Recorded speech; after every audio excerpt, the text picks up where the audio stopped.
네, 안녕하세요. 권순욱입니다. 오늘 2강인데요. 지난번 시간에 링컨 이야기를 하면서 관용의 정신, 특히 관용의 정신을 좀 많이 말씀을 드렸고, 적대하지 않는, 사람을 미워하지 않는 그런 마음을 갖는 태도의 문제. 문재인 전 대통령께서 태도가 본질이다, 뭐 이렇게 말씀하셨는데, 이게 다 일맥상통하는 얘기입니다. 네. 생각이 다른 상대방에 대한 어떤 존중심을 갖는 것, 그리고 관용의 정신을 갖는 것. 이것이 민주주의 사회를 만들어 가는데 대단히 중요한 덕목이라는 것이죠. 그래서 제가 쓰고 있는 글을 읽어보시는 분들은 제 정치 철학사 제가 연재를 하고 있잖아요. 지금 너무 바빠서 지금 그것도 지금 써야 될 게 너무 많은데 지금 뭐 토크빌도 써야 되고 에드먼드 버크도 써야 되고 쓸 게 많은데 진도를 제대로 못 나가는데, 그때 제가 존 로크 이야기하면서 이제 관용에 관하여라는 그런 책도 소개해드리고 했는데, 민주주의 사회에서 가장 중요한 것이 관용의 정신입니다. 그래서 링컨이 남북 전쟁에서 이긴 뒤에 보여준 그 태도, 승리자와 패배자를 구분하지 않는 것. 그래서 그런 링컨의 정신을 노무현 대통령께서 그게 몇 년 선거죠? 2000년 선거죠. 2000년 선거에서 패배했을 때 승리니 패배니 이런 단어 쓰지 말라, 뭐 이렇게 말씀하셨던 그거 갖고 전부 일맥상통하는 거죠. 그래서 그런 정신이 민주주의 사회를 만들어가는데 얼마나 중요한지를 제가 이제 오늘 말씀을 드릴 텐데, 그래서 두 가지를 말씀드렸죠. 이제 제도와 시스템이 있고 한쪽은 문화라는 것이 있다. 그러니까 우리 태도라는 거. 그래서 이 두 개가 서로 맞물려서 돌아가는데, 제도와 시스템을 바꿔서 인간의 그 생활 방식을 바꿀 수도 있죠. 예를 들어서 우리가 요즘은 우측 보행을 하잖아요. 원래 이제 좌측 보행을 하다가 어느 날 갑자기 제도를 확 바꿔버렸잖아요. 우측 보행하라고. 근데 처음에 약간 혼란스러움이 있죠.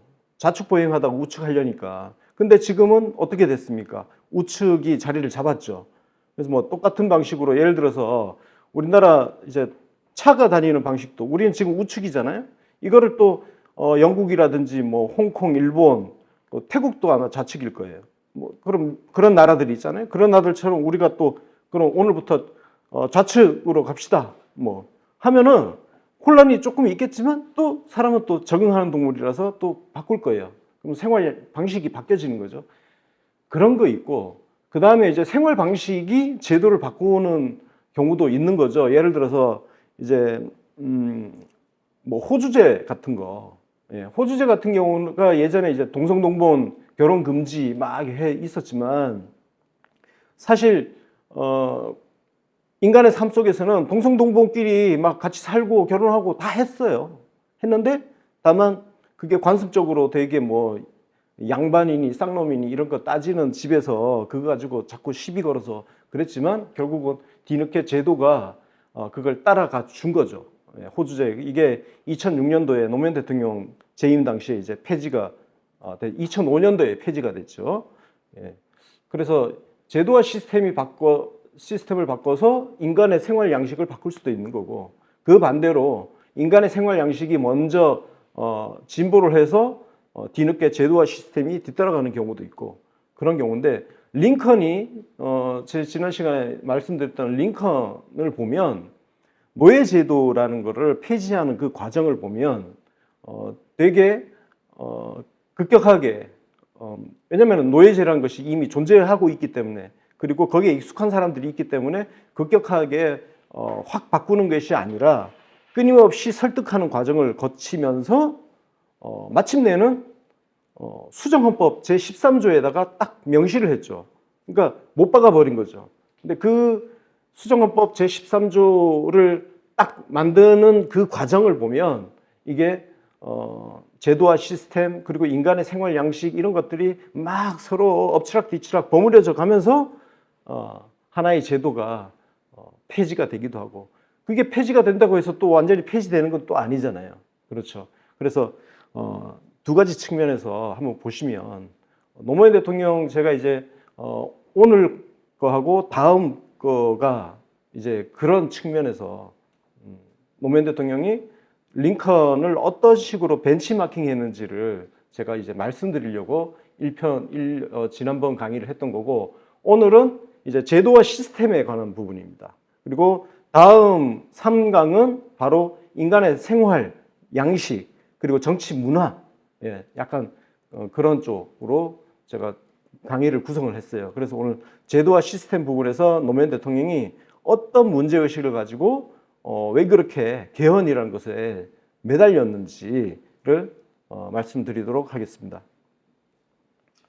한국 사회의 그 분열 구조가 몇 가지 대표적인 거 있죠. 그래서 1950년 6.25 남북 한국 전쟁 이후에 생겨난 남북 분열이 꾸준히 존재해 왔고, 지금도 사실은 없어지지 않고 존재하고 있는 거죠. 이거는 사실 통일이 되지 않는 이상, 혹은 정전협정이라든지, 그래서 한반도에 종전선언이 확실하게 이루어지고 그걸 제도적으로 뒷받침하는 어떤 그런 뭐 강제력 있는 그런 것들이 이제 시행이 되지 않는 이상은 이 분열 구도는 해소하기가 되게 힘든 거죠. 그래서 공존하려는 세력과 그 분열을 끊임없이 자극하는 세력이 맞부딪혀서 지금 현재까지 왔죠.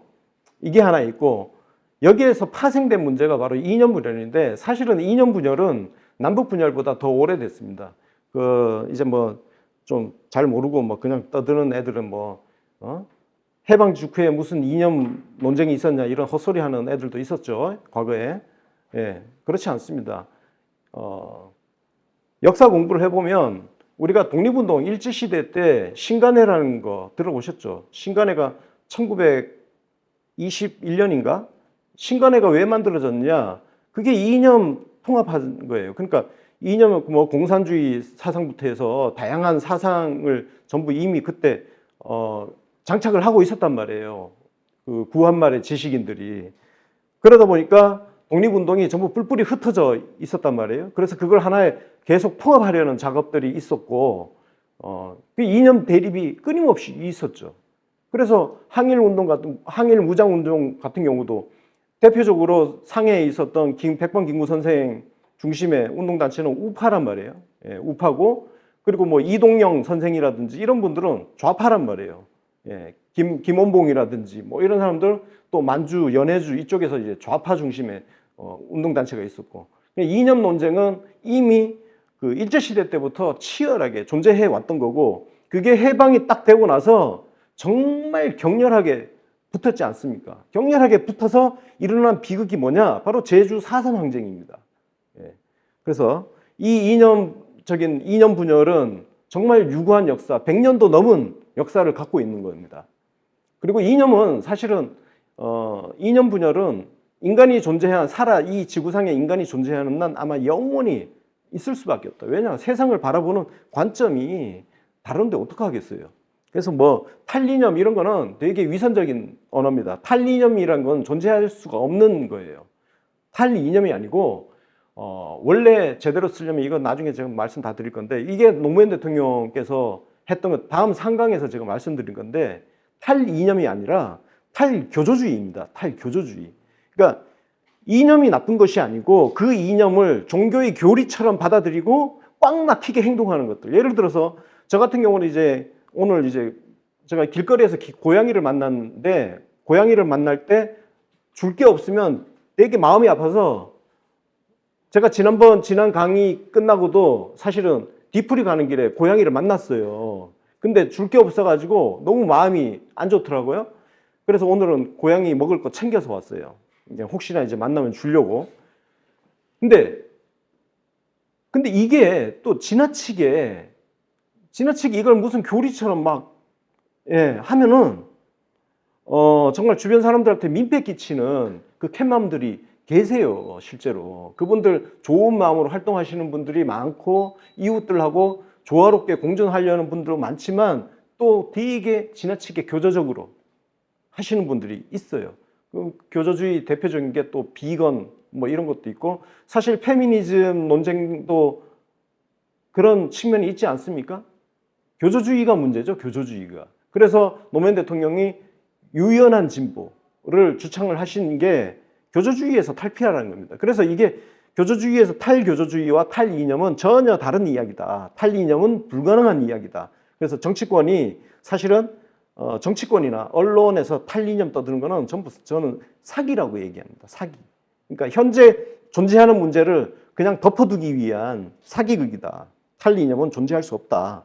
그래서 저는 이념 논쟁을 해야 된다는 입장이에요. 다만 그 논쟁 과정에서 생각이 다르다고 너 빨갱이, 너 신자유주의자 이런 딱지 붙이기 해서 딱지를 붙여버리면 논쟁이 이어질 수가 없는 거예요. 상대방 주장에 대해서 너는 그렇게 생각해? 나는 그렇지 않아. 왜? 하면서 근거 딱딱 들이대고 하는 그런 토론 문화가 되어야 되는데 야, 이 빨갱이 이렇게 해버리면 토론하지 말자는 거죠. 그 민주당에 지금 똥파리가 어쩌고 수박이 어쩌고 이거 전부 메카시즘이거든요. 민주당에는 지금 민주주의가 존재하지 않는다고 제가 계속 떠드는 이유가 그런 겁니다. 메카시즘이에요. 메카시즘. 그래서 2년 논쟁은 해야 되는데 그 과정에서 메카시즘을 배격을 해야 된다. 그리고 이제 동서분열이 있습니다. 동서분열은 뭐 잘 아시겠지만 박정희 정권 때 이제 싹을 틔워가지고 그리고 80년 광주 항쟁에서 완전히 진짜 그냥 비극적인 지역주의가 탄생을 한 거죠. 정말 비극적인 지역주의입니다.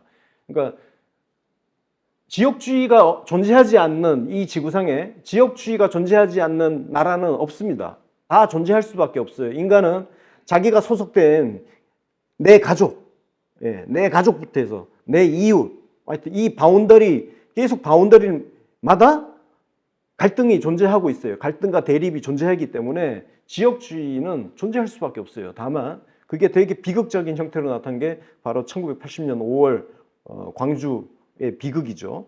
근데 그 분열이 여전히 사실은 존재를 하고 있죠. 근데 다만 그래도 굉장한 노력 끝에 저는 지역주의는 더 이상 그렇게 위력 있는 분열상은 아니라고 생각을 합니다. 이제는 큰 변수가 되지 않는 뭐 지금 뭐 영남 지역 같은 경우 뭐 지금 국민의힘이 다시 좀 되찾아갔지만 저는 그게 지역주의 때문이라고 생각하지 않습니다. 이제는 그거는 민주당한테 몰아줬던 그 표들을 생각해 보면 그렇게 말할 수가 없죠. 왜냐하면은 그렇게 얘기를 한다면은 2017년, 2018년 그리고 2020년 그 선거 때 민주당에 엄청난 표를 줬던 그분들을 모욕하는 거죠. 그래서 더 이상 저는 그걸 지역주의라고 이야기하지 않습니다. 하면 해서도 안 된다고 생각합니다. 그건 그 지역에 거주하시는 분들, 그 지역 유권자들을 모욕하는 행위다. 그래서 적어도 이 동서분열은 굉장히 이제 그래도 완화가 됐다. 왜 완화가 됐겠습니까? 노력하신 분들이 계셨기 때문이죠. 노무현 대통령 그리고 그 다음에 이제 문재인 대통령 이어서 노력을 해온 결과물이죠. 자, 그리고 이제 노사분열이 있습니다. 이거는 노사분열은 1987년도에 이제 민주화 운동이 일어나고 나서 6.29 선언 있고 나서 그해 가을 9월에 노동자 대투쟁이 일어납니다. 그때부터 엄청난 그 노동운동 확장 시기가 생기죠. 문제는 그 과정에서 우리가 이제 진짜 저는 87년도에 대학 다닐 때 주로 내걸었던 슬로건이 뭐냐면은 재벌 해체예요. 재벌 해체만 외친 게 아니고 우리는 그때 국유화를 외쳤어요, 진짜. 재벌 해체해서 국유화하자는 주장을 그때 했었어요. 87년도에. 그러니까 정말 우리가 얼마나 정말 그 격렬한 시대를 살았는지를 새삼스럽게 지금은 재벌 해체해서 국유화하자는 이야기 안 하잖아요. 그죠?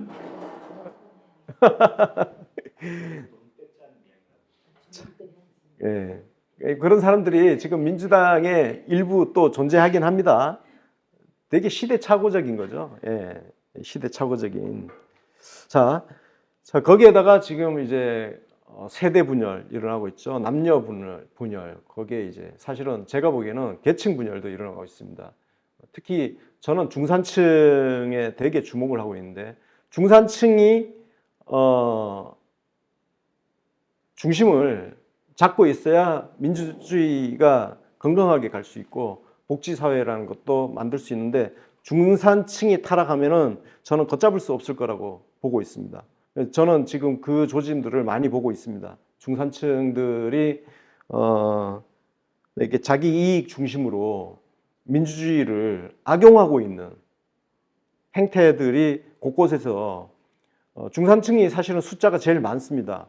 근데 민주주의라는 게 맨날 민생 타령하면서 이 투표권 숫자가 많은 쪽에 예산이 가게 돼 있거든요. 그래서 지금 중산층이 그 자기들이 많이 갖고 있는 그 투표권을 가지고 자기 이익을 관철하는 쪽으로 지금 민주주의를 악용하고 있는 현상들이 저는 많이 보고 제 눈에는 많이 보입니다. 지금 민주주의가 대단히 위험한 상황으로 지금 가고 있다고 저는 개인적으로 생각을 하고 있는데, 그래서 이 계층 분열이 일어나면 그 트럼프 같은 대통령이 탄생하고, 그다음에 이제 우리 한국 정치에서는 이재명 뭐 이런 정치인들이 부상하는 이유가 사실은 중산층이 민주주의를 악용하는 데 있어서 저는 발생한다고 보고 있습니다. 그러니까 조금 이제 사회에서 소외된 사람들, 소외감을 갖고 있는 사람들이 이 세상을 그냥 뒤엎어버리고 싶어지는 거거든요. 예. 그러기 위해서는, 그런 거를 우리가 방지하기 위해서는 저는 중산층들이 조금 더 자기 이익 중심의 그런 판단이 아니라 정말 정의로운 세상이 뭐냐, 공평한 게 뭐냐, 공정한 게 뭐냐, 이런 걸 가지고 이야기를 하고 나누고 해야 되는데, 전부 아파트 값이 어쩌고 내 자식 새끼가 어쩌고. 그래서 저는 개인적으로 조국 전 법무부 장관 사태가 우리 마음속에 갖고 있었던 그 인간에 대한 신뢰, 우리 공동체에 대한 신뢰, 연대 정신, 이런 것들을 모두 다 박살내 버렸다고 생각해요. 우리 소위 진보를 더 나은 세상을 꿈꿨던 사람들의 그 어깨 걸고 가는 그 대열이 다 박살이 나 버렸다. 왜? 신뢰가 다 무너져 버렸잖아요. 저는 개인적으로 제가 젊은 대학생 시절부터 꿈꿔왔던 인간에 대한 신뢰라든지 진보를 주장하는 사람들에 대한 믿음, 이런 것들이 사실 또 다 박살났습니다. 예, 다 박살나서 뭘 어떻게 해야 될지 사실 저도 잘 모르는 상황이에요. 그래서 그냥 이렇게 공부나 하고 그러고 있습니다.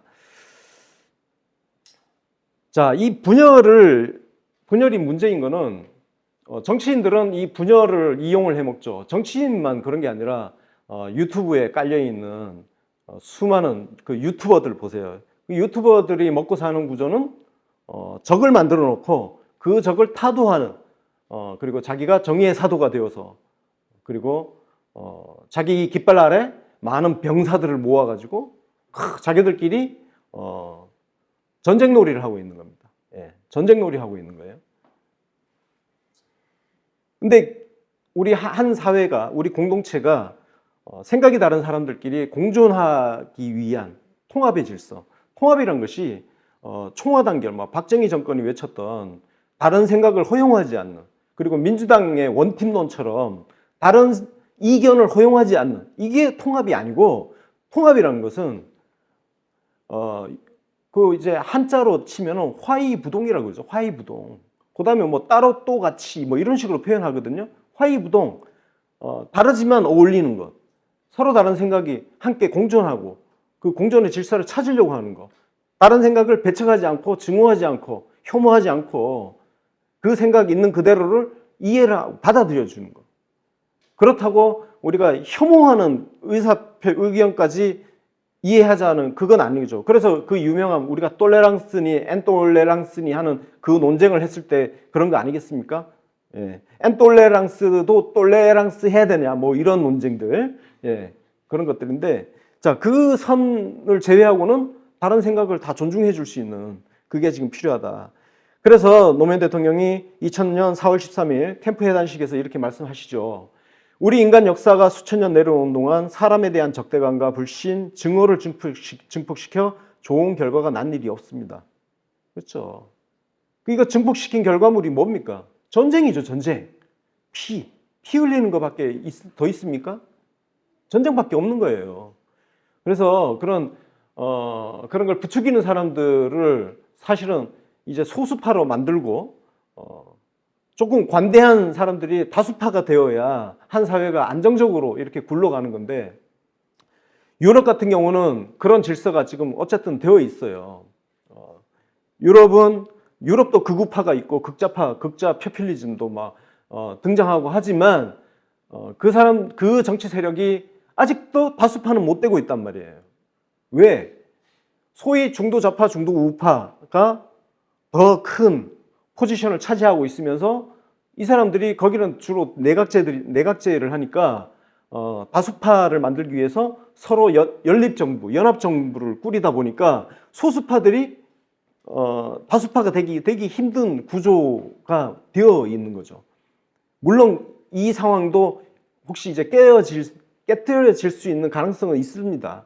왜냐하면 극우파가 계속 지금 약진을 하고 있어서 깨질 가능성이 있겠지만 현재까지는 어쨌든 잘 버티고 있다. 버티고 있고.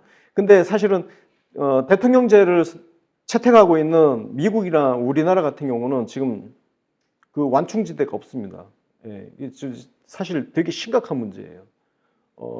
우리나라 사람들이 대체적으로 이제 내각제에 대한 되게 불신을 갖고 있지만, 저는 개인적으로 뭐 오늘 주제하고는 좀 다른 것 같기도 하지만 내용에 조금 들어가 있는 것 같기도 합니다. 왜냐면은 정말 이런 식으로 가면은 저는 이게 정말 내전 상태로 간다고 보는 거거든요. 예, 미국이 지금 거의 내전 상태예요. 그거 보세요. 트럼프 패배하고 나니까 의사당 막 쳐들어가고 하잖아요. 그건 내전이죠, 그게. 다른 게 내전이 아니라. 그럼 우리나라는 얼마나 다를 거냐. 윤석열 대통령 마음에 안 드는 사람 정말 잘 못하니까. 근데 취임한 지 얼마 안 돼서 퇴진 운동하는 사람들이 있어요. 근데 노무현 대통령 취임했을 때 그랬거든요. 노무현 대통령 취임하고 나서 얼마 가지 않아서 퇴진 운동하는 사람들이 있었습니다. 그때도 부정선거 떠들고, 그때 서청원 당시 대표가 재검표 요구하고 하다가 문제 없는 걸로 딱 결론 나와가지고 어떻게 됐냐, 당대표 사퇴했어요. 그래도 책임은 지잖아요.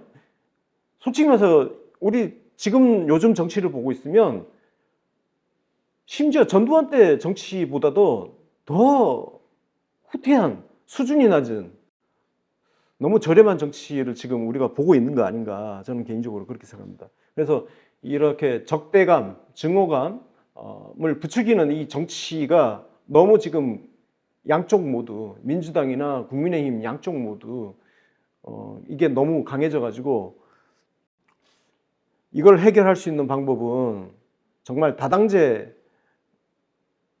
통해서 연합정권을 만드는 내각제로 가야 되는 거 아니냐. 그러니까 우리가 인간의 행태가 안 바뀌면, 아까 말씀드린 그거예요. 우리 정치 문화가 잘 안 바뀌어서 극심한 부절 구도로 가서 거의 내전 수준으로 간다면은 이걸 그냥 제도 시스템을 확 바꿔버려서 억지로 그냥 사람들 문화를 바꾸게 만들어 버리는, 그러려면 내각제를 한번 해서 다당제가 가능한, 그래서 누구도 절대적 다수가 안 되는, 그래서 어쩔 수 없이 생각이 다른 정파하고 손을 잡아서 다수파를 만들어서 국정을 운영해 나가는, 그러니까 사실상 강제하는 거거든요. 그러니까 지금 유럽의 대부분 내각제하는 국가들이 거기는 일방적으로 정치를 할 수가 없어요. 무조건 생각이 다른 정파하고 손을 잡아야 되는 거예요. 그 시스템이 그렇게 돼버린 거예요. 그러니까 타협을 강요받고 있는 거죠. 근데 지금 양당제 국가는 타협을 안 해도 되는 상황인 거예요. 그러니까 양쪽 모두 극심한 그냥 분열 정치를 이제 하고 있는 건데, 자, 노무현 대통령이 이 말씀하신 게 이 분열 정치를 끝장을 내야 되겠다. 끝장을 내야겠다. 근데 이게 노무현 대통령만 이렇게 한 게 아니고 김대중 대통령이 이미 하고 있었던 거예요. 이거를 더 발전적으로 이렇게 펼쳐나가는 그런 과정인데, 한번 가보겠습니다.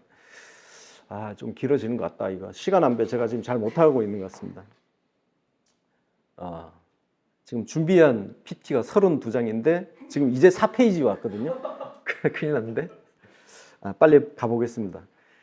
노무현 대통령이 주창한 민주주의 3단계론이라는 게 있습니다. 이거 들어보신 분들이 있다면 이걸 아시는 분이면 정말 노무현 대통령에 대해서 공부 열심히 하신 분이다.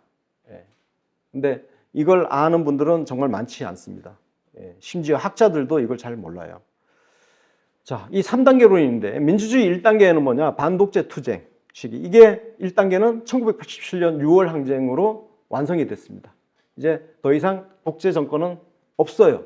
87년 6월 이후로는 독재 정권이 사라져 버렸기 때문에 1단계는 그때 딱 완성이 된 겁니다. 제가 그래서 87년 6월 항쟁 이후에 모든 어떤 시위라든지 운동, 이거는 민주화 운동이 아니다라고 제가 몇 차례 말씀드린 게 그겁니다. 그래서 뭐 한총련이니 이런 애들은 니들은 민주화 운동 세대가 아니라고요. 죄송하지만. 예? 우리 40대들, 지금 민주당 핵심 지지층인 40대들은 여러분들은 민주화 운동을 한 게 아니고 반정부 투쟁을 한 거다. 예. 이건 개념은 명확하게 구분 짓고 가야 된다. 자, 그럼 민주주의 2단계가 뭐냐? 독재 체제가 구축해 놓은 낡은 질서를 해체하는 것. 그게 뭡니까? 제왕적 대통령제부터 해가지고 다양한 그 노무현 대통령이 추진했던 모든 개혁 작업이 바로 독재 체제가 구축해 놓은 낡은 질서를 해체하는 거죠. 예를 들어서 이제 뭐 정경유착, 그래서 대선 자금 2002년 그 대통령 선거 때 그 차떼기 막 일어나고 했잖아요. 그래서 2003년도에 안대희 대검 중수부장이 그냥 여야 막론하고 다 때려잡았지 않습니까? 자, 이게 낡은 질서를 해체하는 과정인 거예요. 그때 그래서 노무현 대통령이 눈치 보지 말고 마음껏 수사해라 그랬어요. 그때 자기 최측근인 안희정이니 강금원 전부 구속시키고 있는데 노무현 대통령이 뭐라 했냐? 눈치 보지 말고 마음껏 수사해라. 예, 그렇게 했죠. 자, 그냥 단순히 사람을 잡아들이는 걸로 끝난 게 아니고, 자, 왜 이런 문제가 생겼느냐? 그럼 그 문제가 구조적으로 다시 발생하지 않게끔 제도화 시스템을 만들자. 그게 뭡니까? 선거 공용제 확대 해가지고 뭐 후원금을 이제 합법적으로 이렇게 받을 수 있는 이런 것들도 만들고 다양한 정치 개혁을 한 거죠. 이게 민주주의 2단계. 근데 그 2단계에서 노무현 대통령이 정말 중요하게 생각했던 것 중에 하나가 바로 이제 지역주의 청산이죠. 이거를 해체해야 다음 3단계로 갈 수 있다. 3단계가 뭐냐? 바로 대화와 타협의 민주주의 질서를 구축하는 거죠. 서로 적대적으로 타도를 외치고 하는 그게 아니라, 야, 빨갱이 죽여라, 뭐 수구꼴통 때려잡자, 막 이런 게 아니라 서로 존중하면서 타협하는, 대화하고 타협하는 이 문화를 만드는 거, 이게 3단계예요. 근데 노무현 대통령은 2단계에서 좌절을 하신 거죠. 예. 이거 이미 뭐 결론 나와 있는데, 지금 우리 대한민국 정치는 노무현 대통령이 이 문제의식을 가졌던 20년 전에서 저는 한 발짝도 앞으로 못 나갔다고 저는 보고 있습니다. 여전히 2단계 문제를 해결하지 못하고 3단계로 못 넘어가고 있는 상황이라고 보고 있습니다. 자, 요거는 일단 전체 제가 말씀드릴 큰 그림을 제가 말씀을 드린 거예요. 이게 노무현 대통령의 이 민주주의 3단계론을 일단 바닥에 깔고 나머지 이야기를 들으면 이게 일종의 총론이라고 생각을 하시면 됩니다. 큰 모형, 틀이라고 생각하시면 되고 그 안에 구체적인 이야기들이 이제 이어집니다. 자, 먼저 이제 국민투표의 역사 잠깐, 뭐 이거는 그냥 사실 그냥 패스를 하겠습니다. 왜냐면 이게 제가 87체제를 말씀드리려고, 결국은 제가 오늘 말씀드리려는 게 개헌 아닙니까? 개헌은 국민투표를 통해서 하는 거죠. 그래서 제가 이걸 참고 자료로 만든 건데, 국민투표를 총 6번 했습니다. 간단하게 언급하면 6번 했는데, 그 1차가 1962년. 그러니까 국민투표가 의외로 많지 않아요. 근데 개헌은 참 많이 했죠. 근데 국민투표를 통한 개헌은 6차례밖에 없었다는 거죠. 그동안 우리 개헌이 총, 제가 그걸 조사를 안 했네. 총 13번 했나? 예, 개헌을 꽤 많이 했죠. 여러분들 뭐 아시겠지만, 우리 회자됐던 4.4.5입, 4.4.5입 잘 아시죠? 그 민주당 경선 때 나왔던 그 4.4.5입, 이거 이승만 대통령 때 했던 4.4.5입도 있고, 그 다음에 뭐 발췌 개헌이라는 것도 있고, 그때는 그냥 국회의원들끼리 그냥 뚝딱뚝딱 해서 개헌을 했던 그런 것들이 또 굉장히 많이 있습니다. 근데 이제 어쨌든 이 국민투표는 총 6차례 했는데, 자, 민주주의 1단계가 이제 완성된 독재 체제를 타도했던 1987년 87체제, 이게 6공화국이죠. 우리가 지금 아직도 6공화국 살고 있는 거죠. 87년 이후로. 그래서 지금 몇 년째 살고 있냐면은 97, 07, 17, 35년. 지금 우리가 35년째 제6공화국을 살고 있습니다. 6공화국을 열어 제킨 첫 대통령이 누구냐? 노태우 대통령. 예.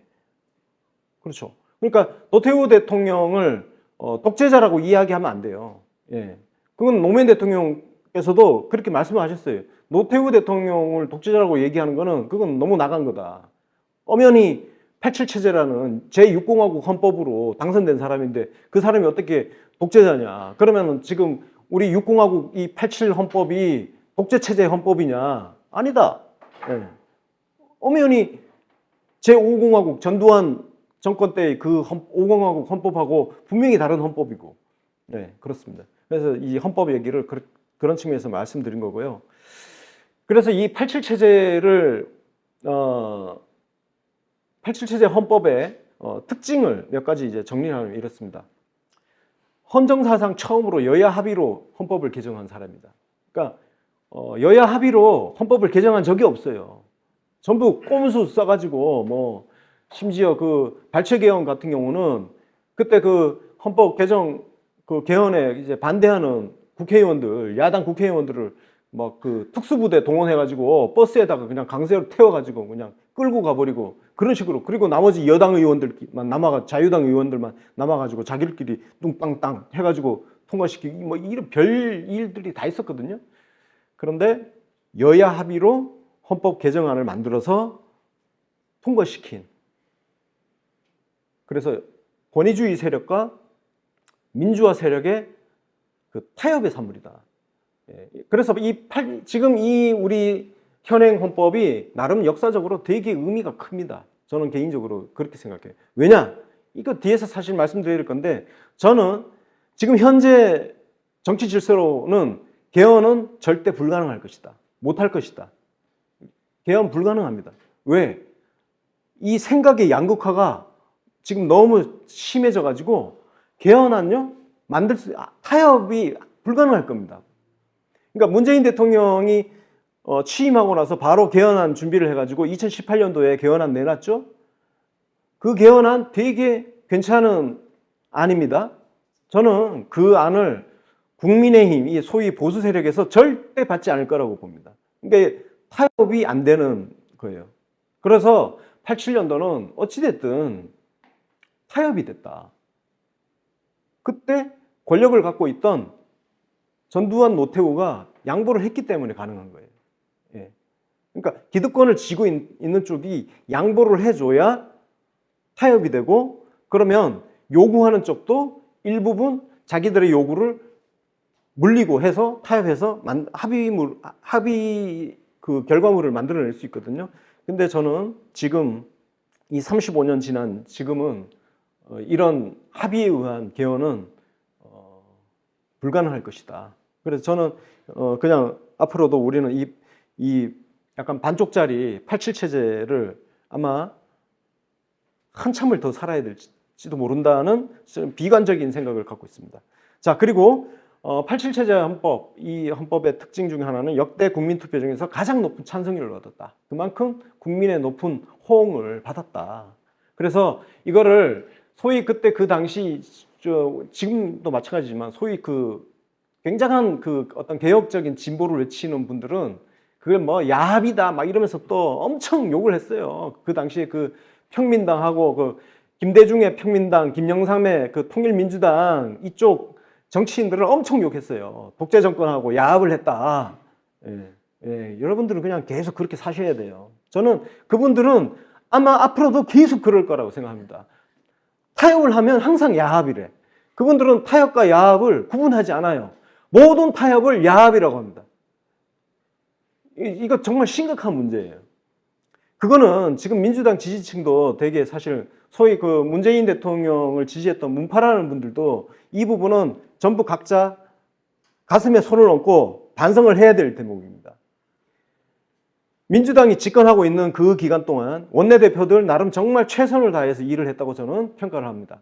그 당시 원내대표 중에 뭐 욕 정말 많이 먹었던 우원식 원내대표부터 해서 많이 있지만 저는 나름대로 야당을 상대로 타협을 해가면서 결과물을 얻어냈다고 봅니다. 중요한 건 앞으로 나갔다. 그게 성이 안 찰 수는 있겠지만 근데 그분들이 정말 욕을 많이 먹었거든요.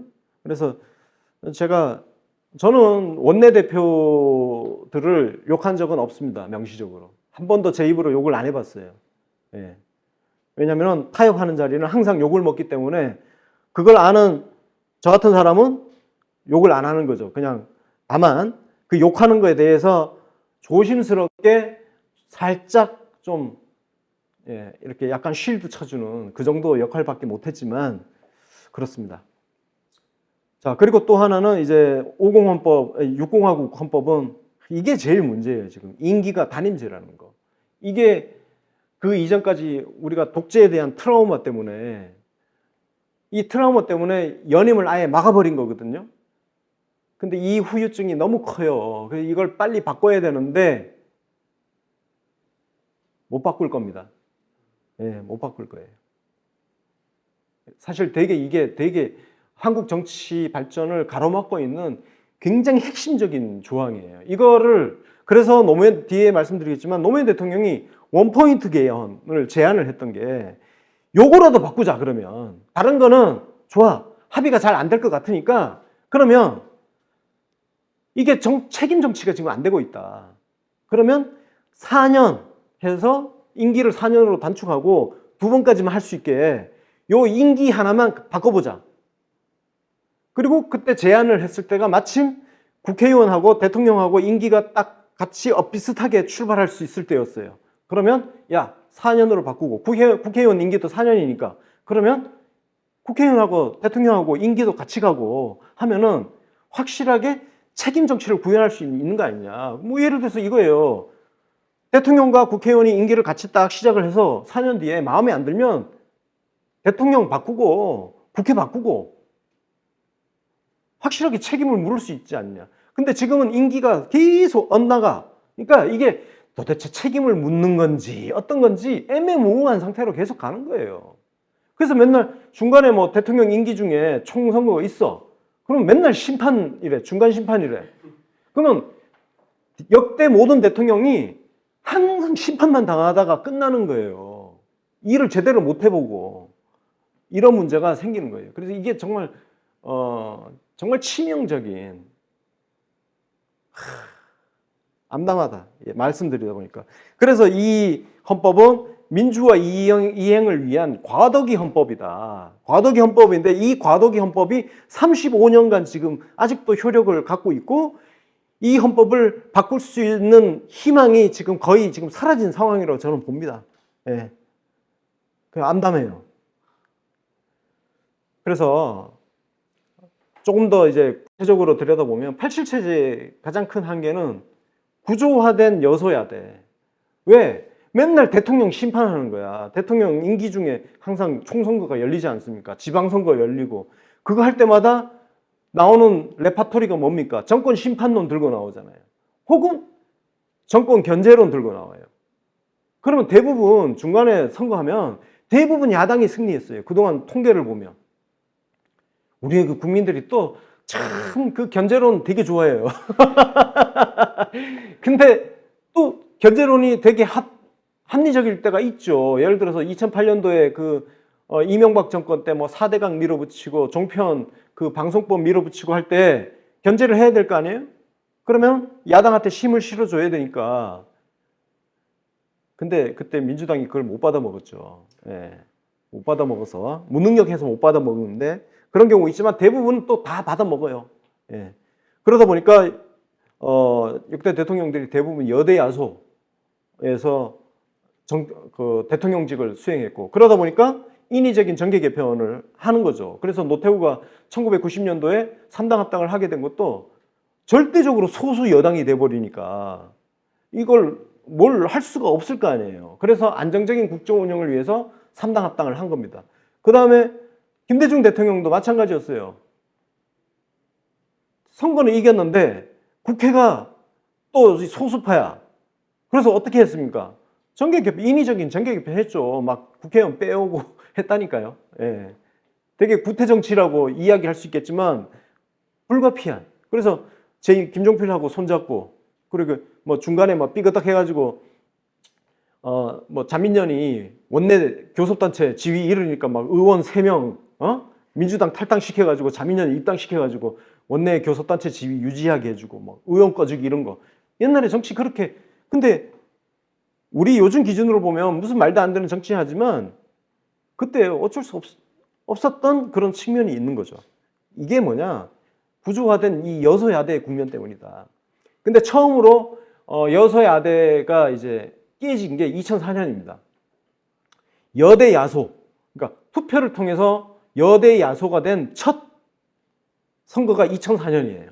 그때 열린우리당이 소위 탄도리들 108번내 108명의 그 신빙들이 우르르 국회에 들어왔을 때 그때 처음으로 여대 야소가 탄생을 한 거예요. 근데 이것도 얼마 가지 않아서 선거법 위반으로 하나, 둘, 셋 이렇게 딱 날아가면서 과반수가 깨져버렸죠.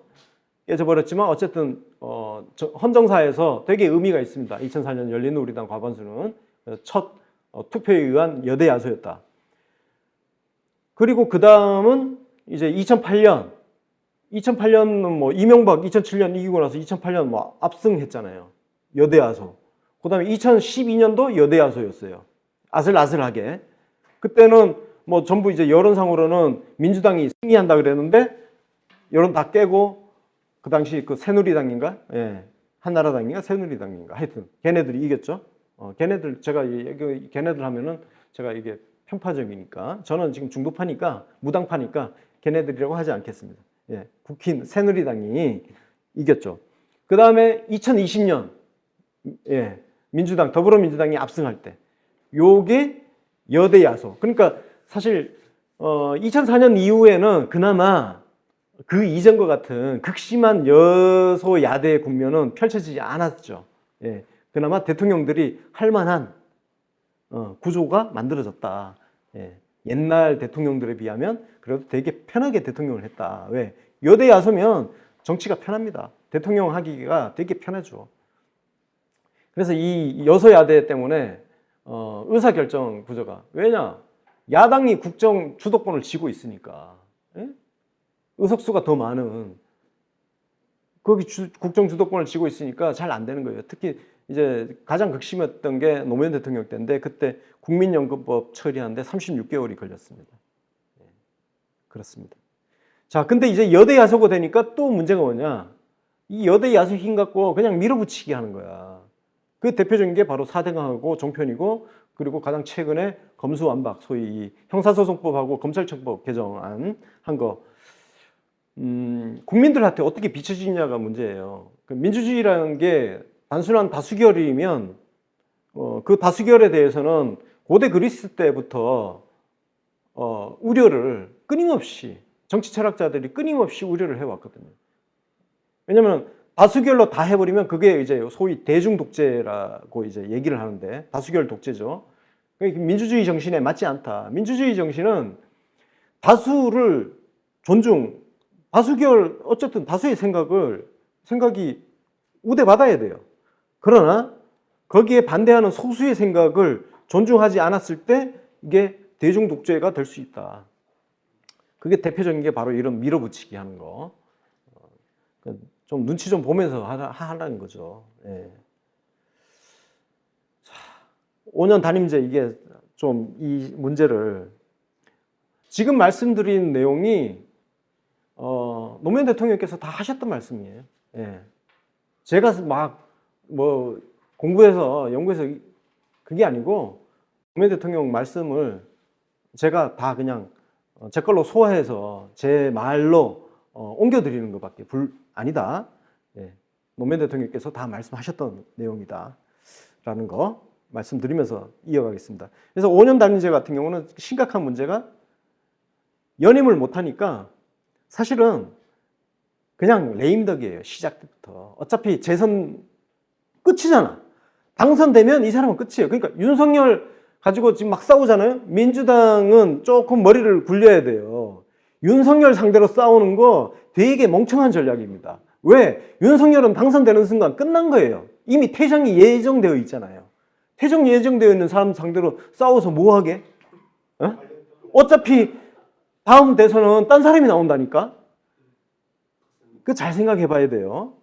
그래서 이 5년 단임제, 이게 5년 단임제의 단점이라는 거예요. 연임이 가능했다면 상대로 싸우는 게 의미가 있는 거지. 어차피 다음 재선 또 나올 거니까. 근데 아니잖아요. 그래서 이게 단임제 문제는 정말 예를 들어서 이제 여소야대 대통령이다. 그러면 정말 힘없는 대통령이 되어버리는 거야. 힘없는. 그게 노무현 대통령이 그렇게 고생을 한 거예요. 김대중 대통령도 마찬가지였고 고생을 하는 겁니다. 그냥 노태우도 엄청 고생을 했어요. 노태우 대통령도. 근데 솔직히 그 양반은 재평가를 해줘야 되는 게 정말 시대 격변이 세계사가 이 세계 흐름이 막 바뀌는 격동의 시대였거든요. 이 한 세기를 통틀어서도 1990년은 엄청난 격동의 시대였는데 정말 대처를 잘한 대통령이다. 예. 그 당시에 대한민국이 세계사 이 조류에 뒤처지지 않게 하려고 되게 전향적으로 소련하고 막 외교 트고 중국하고 외교 트고 저는 그 대단한 통찰이라고 생각합니다. 예. 그래서 대한민국의 미래를 내다보고 고속철 까는 거 그때 시작한 거고 그 다음에 인천국제공항 그때 시작한 거예요. 부산 신항만 이런 거 그때 다 한 거야. 노태우 대통령이 한 게 엄청나게 많습니다. 그 당시에는 야 우리나라 주제에 무슨 고속철도냐 무슨 공항이 있는데 무슨 영종도에다가 또 무슨 그런 큰 공항을 짓냐. 지금 어떻게 돼요? 저 지금 공항도 지금 포화 상태예요. 인천 영종도도. 그래서 거기 지금 그 제2 활주로까지는 다 뚫었잖아요. 거기에 여분이 있어요. 지금 제3 활주로.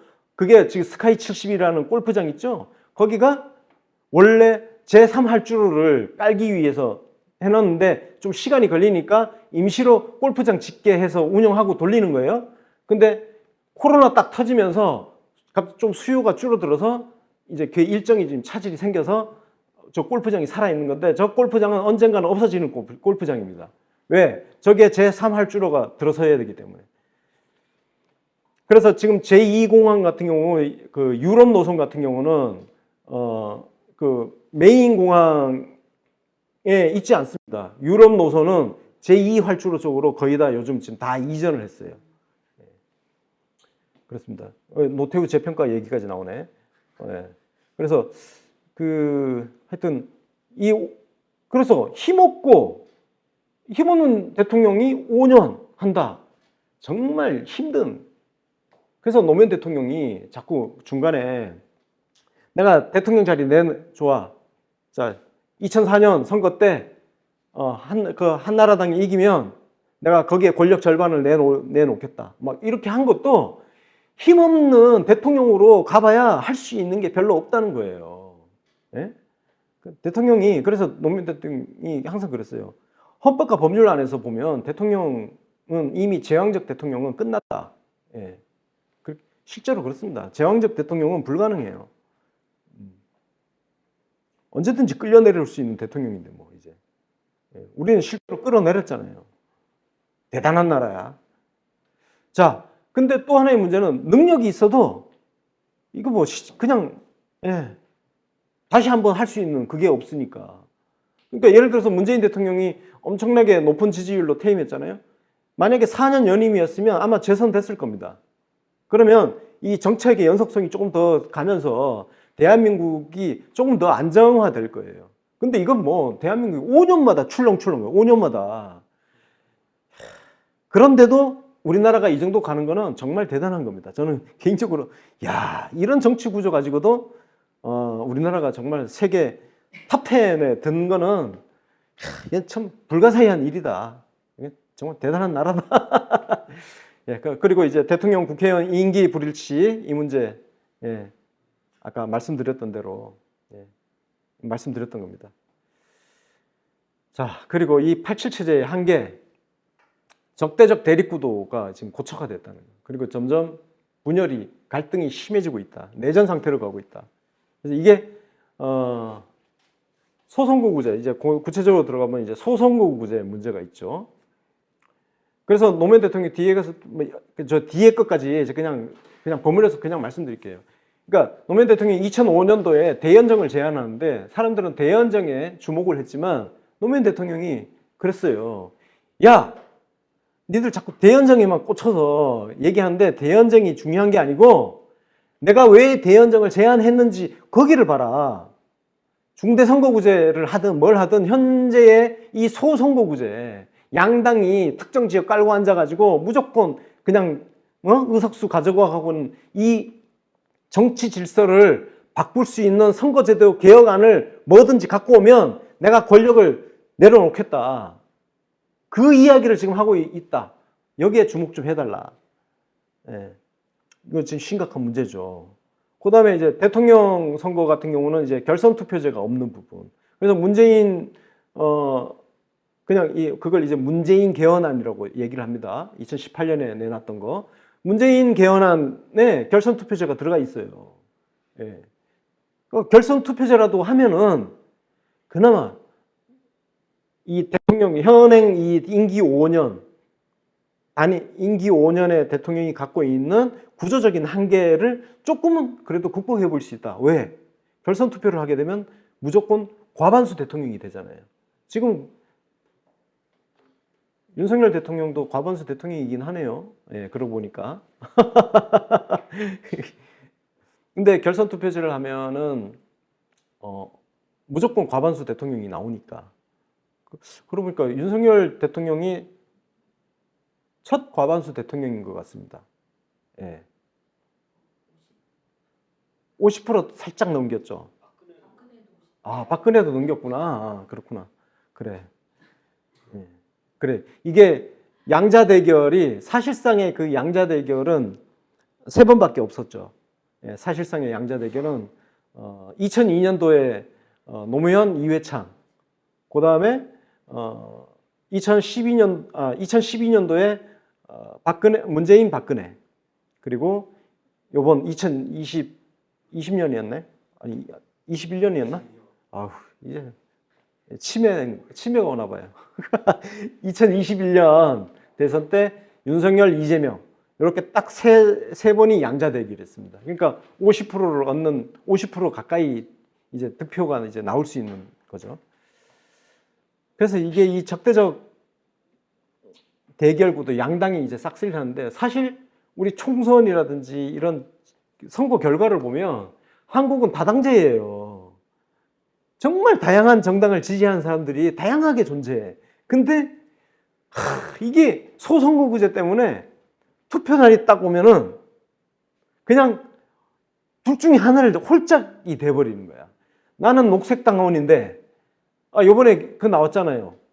정의당 당원의 35%가 이재명 찍었대요. 이거 뭐가 잘못된 거 아니에요? 그죠? 사실 저는 이게 잘못됐다고 생각합니다. 그 민주당 당원이면서 다른 당 후보 찍는 거 저는 그건 좀 이상하다고 생각해요. 예. 예. 그래서 민주당 당원인데 뭐 윤석열 찍었다, 출당시켜야 된다, 그렇게 얘기 나온 거는 저는 합당한 이 주장이라고 생각을 합니다. 왜냐하면 민주당 당원이 윤석열 찍으면 이상하잖아요. 탈당하고 찍든지. 그래서 정의당 당원 35%가 민주당 이재명을 찍었다는 거는 이게 한국 정치가 지금 이상하다는 거예요. 예, 뭔가 잘못됐다. 그럼 정당 당원을 왜 해? 그렇잖아요. 예, 저는 그건 이상하다고 생각합니다. 그래서 민주당 당원이면서 윤석열 찍었던 분들이 자기 나름대로 되게 항변을 하고 계시는데, 저는 개인적으로 그 항변은 별로 설득력은 없다. 물론 투표는 비밀 투표이기 때문에 자기 소신껏 하는 거예요. 하는 거지만 당원이라는 것은 좀 다르다. 예. 저처럼 탈당한 사람이면 괜찮습니다. 그래서 그렇고 이런 그 적대적 대립 구도가 돼버리면 무슨 이념이나 뭐 노선 가지고 싸우는 게 아니고 싸우는 수준이 되게 질적으로 저하가 되죠. 예. 우리가 그 속된 말로 되게 짜치는 거 가지고 싸우죠. 예. 그렇습니다. 그래서 노무현 대통령은 민주주의 2단계의 과제로 이 분열 구도를 극복하는 거, 이 분열 구조를 극복을 해야 된다. 그래서 제가 말씀드린 대로 분열 구조를 극복하기 위한 거는 두 가지가 있다. 제도와 시스템을 바꾸는 게 있고, 그러니까 이게 하드웨어죠. 하드웨어를 바꾸는 거고, 그 다음에 우리 인간의 문화와 생활 양식을 바꾸는 거, 이게 소프트웨어죠. 그래서 뭐 우리가 하드 파워, 소프트 파워 막 이렇게 얘기할 때 대부분 그거는 하드 파워는 제도와 시스템이 얼마나 잘 정비되어서 발전했느냐, 잘 발전한 나라를 하드 파워가 강하다고 얘기하고, 그 다음에 소프트 파워는 그 공동체에 살고 있는 구성원들, 이 시민들 한 사람 한 사람의 어떤 그 수준, 예, 그 수준이 어떤 정치적 식견이라든지 그리고 정치 행위에 대한 어떤 수준이 높냐 낮냐, 예, 그래서 그게 이제 좌우를 하는 거죠. 그래서 이 두 가지 측면에서 보면 제도와 시스템에서 노무현 대통령이 집중했던 거는 바로 개헌입니다. 예. 한국 정치를 바꾸기 위해서는 꼭 해야 되는 과제로 개헌, 그 다음에 정치법, 이거는 이제 선거구 개편 같은 거, 이걸 핵심 과제로 생각을 하고 있었어요. 그 다음에 문화, 생활 양식 쪽에 소프트 파워 쪽에서는 연립 정부를 자연스럽게 받아들이는 거. 그러니까 서로 다른 정당끼리 언제든지 이합 집산을 하면서 손잡고 함께 공동 정부를 꾸리고 내각을 같이 나눠 가지면서 연합하는 거. 그게 대표적으로 DJP 연합 아닙니까? 예, DJP 연합이죠. 근데 이게 되게 자연스럽게 받아들여질 수 있는 그런 어떤 문화로 정착하는 거. 이 두 가지를 되게 중요하게 생각을 했죠. 그래서 대화 연립 정부가 가능하려면 결국은 다른 생각, 그러니까 나랑 생각이 다른 정치 집단하고 손을 잡는 거니까 그거는 엄청난 공존의 지혜를 갖고 있어야 가능한 거죠. 공존을 하려는 마인드가 장착이 되어 있어야 되는 거죠. 지금처럼 뭐 지금 국민의힘하고 민주당 지지층을 보면 그냥 상대방을 무슨 그냥 때려잡아야 할, 예? 그런 걸로 생각하잖아요. 심지어 민주당 안에서는 같은 민주당 당원을 막 똥파리라고 때려잡겠다고 그러고 있잖아요. 그런 사람들이 민주주의 떠드는 건 언어 떠다니죠. 우리는 그런 사람들을 파시스트라고 얘기하는 겁니다. 그런 사람들이 파시스트예요. 실제로 히틀러가 유대인들 탄압할 때 괴벨스가 독일인들한테 뭐라고 퍼뜨렸냐면은 유대인들을 벌레라고 불렀어요. 벌레라고 불렀어요. 유대인들을. 그래서 벌레라고 계속 부르니까 독일인들이 처음에는 거부감을 갖다가 왜? 어쨌든 지금까지는 같은 독일 국민으로 잘 살아왔는데 어느 날 갑자기 민족이 다르다는 이유로 벌레라고 부르래. 좀 쭈뼛쭈뼛할 거 아니에요? 근데 어느 순간 되니까 독일인들도 다 벌레로 불러요. 그럼 벌레로 부르니까 어떻게 되겠어요? 그 다음 행동이 과격해져요. 그래서 유대인 상점 가서 때려 부시고, 근데 아무도 그걸 제지하는 사람도 없어요. 집단이 그렇게 망가지는 거예요. 지금 민주당이 그렇게 망가진 겁니다. 뭐 똥파리니 수박이니 이런 행태에 대해서 침묵한 사람들 있죠. 침묵한 사람들이 민주당 망친 사람들이에요. 그 사람들이 침묵하면 안 됐었는 거예요. 그러니까 나만 아니면 돼. 나만 아니면 돼. 내가 벌레가 아니면 돼. 독일이 그렇게 망한 거예요. 그러다가 유태인들을 어떻게 했습니까? 나중에는 아우슈비츠만 있는 게 아니에요. 그 가스 학살실은 곳곳에 있었어요. 대표적인 게 폴란드의 그 아우슈비츠라서 유명한 거지만 곳곳에 그냥 유대인 보내서 진짜 벌레 죽이듯이 죽인 거 아닙니까? 사람의 말, 행동 이런 것이, 그러니까 사람의 말, 생각이 행동을 결정짓습니다. 그러니까 나는 예, 저는 이제 민주당하고 상관이 없으니까 민주당을 아끼는 사람들한테 정말 충고를 할게요. 똥파리니 수박이니 하는 그 언행에 대해서 침묵한 당신들이 민주당을 망친 사람들이라는 것을 제가 딱 짚어놓고 가겠습니다. 민주당이 망하든 어쨌든 저는 이제 상관이 없는 입장이니까. 예. 근데 민주당이 잘 되기 위해서는 그런 사람들이 발붙지 못하게 해야 되는 거예요. 근데 다 방치하잖아요. 모른 채 하고. 예. 나만 아니면 되니까. 그지? 다 그런 거 아니에요? 나만 아니면 되니까. 그래, 난 똥파리 아니니까. 이거 어떤 풍경이냐? 노무현 대통령 때요. 넌 옷 빠지 한데 전부 자기는 이제 뭐 광로 빠지 어쩌는데 전부 노빠 아니래. 쉽게 얘기해서 너 예수 제자지 뭐 이런 거 있잖아. 그런 거 하면 안 되는 거거든요. 그래서 속으로는 나만 아니면 된다는 그런 심리. 그게 유대인 학살을 불러왔고 그것처럼 지금 민주당이 대선에서 패배하고 앞으로도 별 희망이 별로 없는 저 윤석열 정권이 저렇게 삽질을 해도 두고 보세요. 지금 상태로 가면 민주당은 이기지 못합니다. 예. 제가 그런 내용을 책을 썼어요. 민주당 망했다고. 자, 예.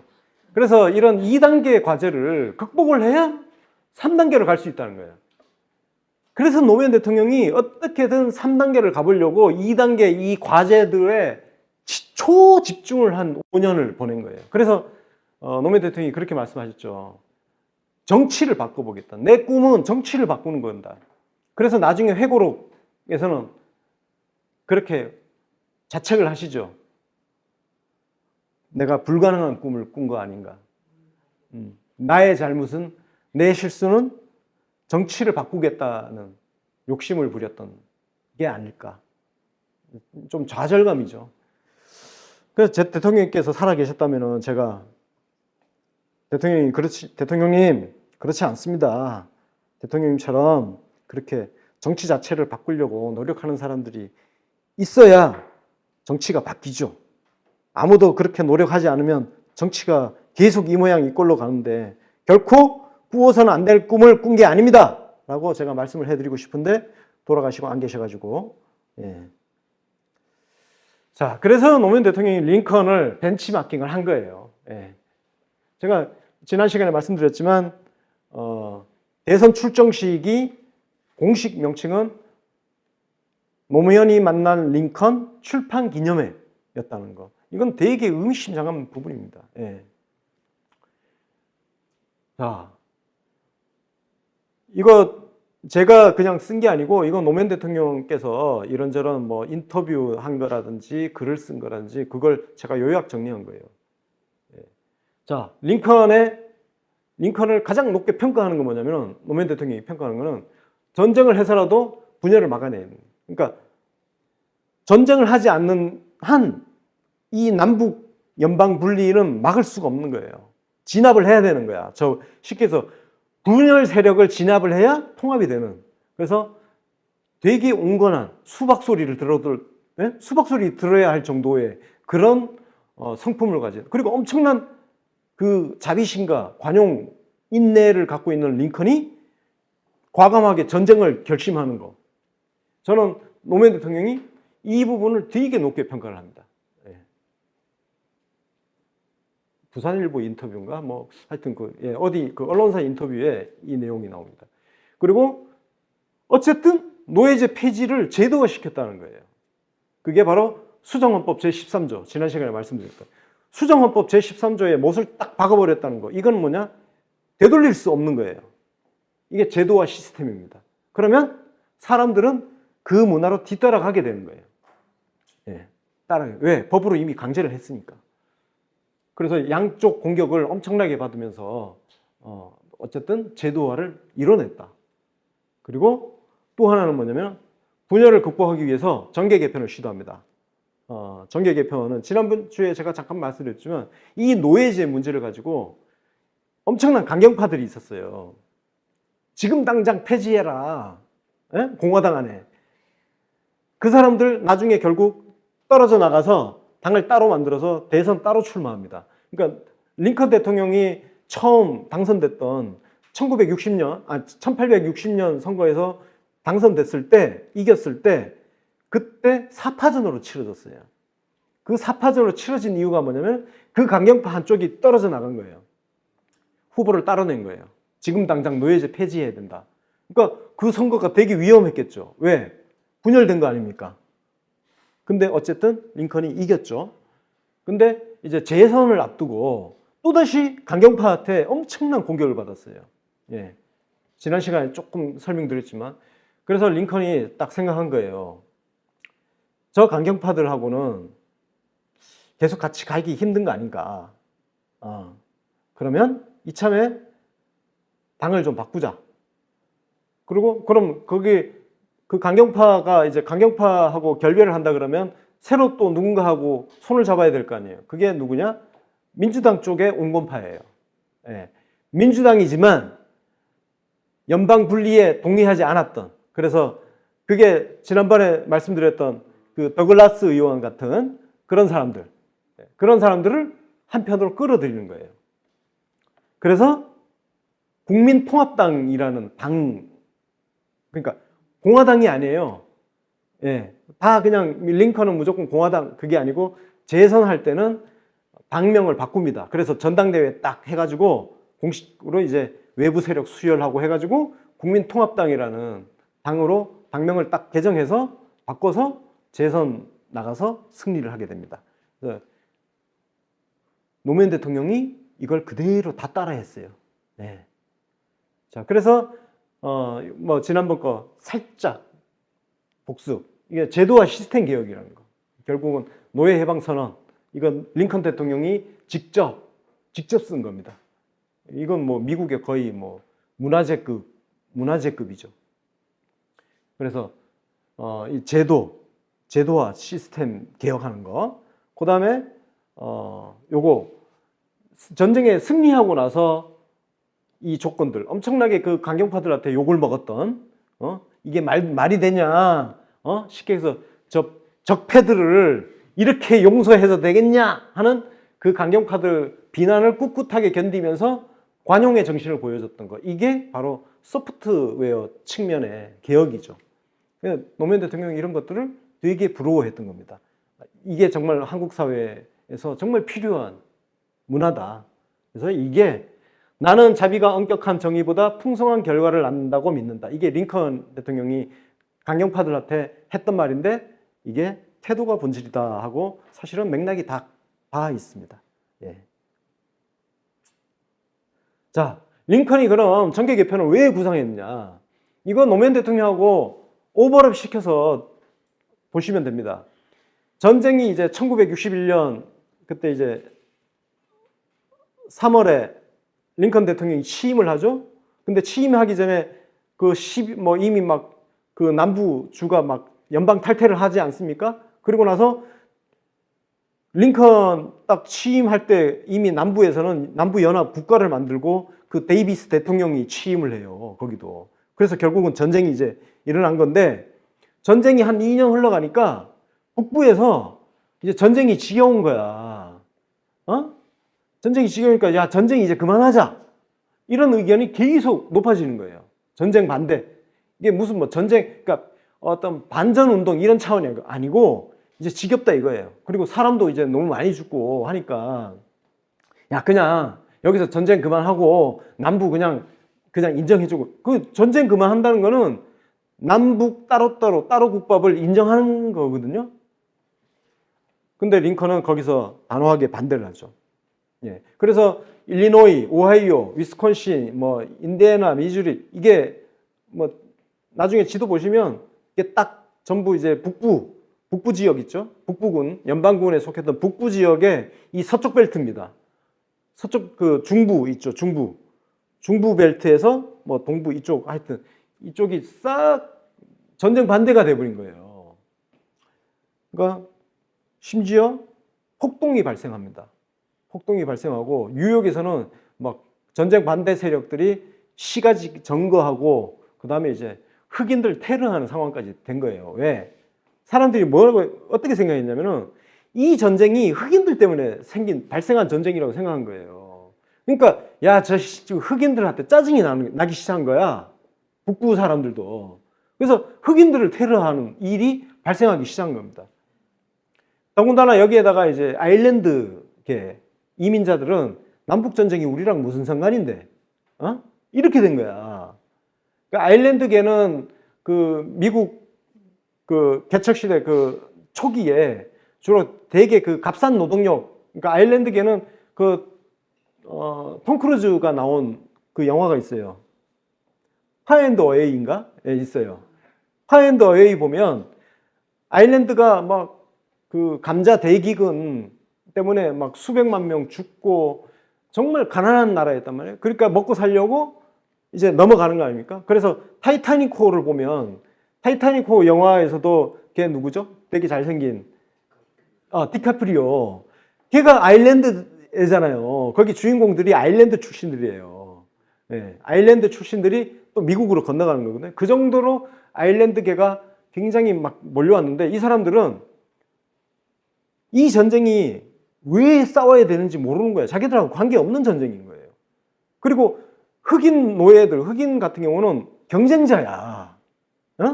왜? 자기들은 미국 이제 막 경제 발전하는 과정에서 쉽게 얘기해서 하층 노동자란 말이야. 근데 흑인들 똑같이 자기들 일자리 위협하는 사람들인 거예요. 예. 이런 상황이었던 거예요. 자, 그래서 링컨은 그럼에도 불구하고 이 전쟁을 포기할 수 없다. 이기든 지든 결판을 끝장을 내야 된다, 이거는. 예? 이기든 지든. 이겨서 노예제를 폐지를 하든가, 그냥 져서 그냥 여기가 노예제가 있는 국가가 되든 하나의 국가가 돼야 된다. 예. 그런 측면에서 이제 뭐 그 예전에 강정구 동국대 교수가 그 김일성의 남침을 뭐 위대한 결단 뭐 이렇게 표현을 했잖아요. 우리 입장에서 보면 말이 안 되지만 이걸 약간 객관적으로 떨어뜨려서 보면 위대한 결단일 수도 있는 거예요. 네. 그렇게 볼 수 있다는 거죠. 왜? 자, 이제 분단이 이제 고착화되고 있는 상황이니까 전쟁을 해서라도 이걸 하나의 나라로 만들겠다. 뭐 이렇게 바라볼 수 있다. 이게 이른바 그 주사파들의 내재적 접근법이라는 겁니다. 예, 이걸 딱 이해하면 그냥 주사파가 되어버리는 겁니다. 저는 이걸 이해하지 않습니다. 예, 좀 상황이 다르죠. 링컨하고 상황이 다릅니다. 링컨은 합법적으로 대선 선거를 했는데 패배한 남부 쪽이 대선 불복해서 떨어져 나간 거예요. 한반도하고 상황이 다른 거예요. 그러니까 이것들은 규칙 어기고 떨어져 나간 거야.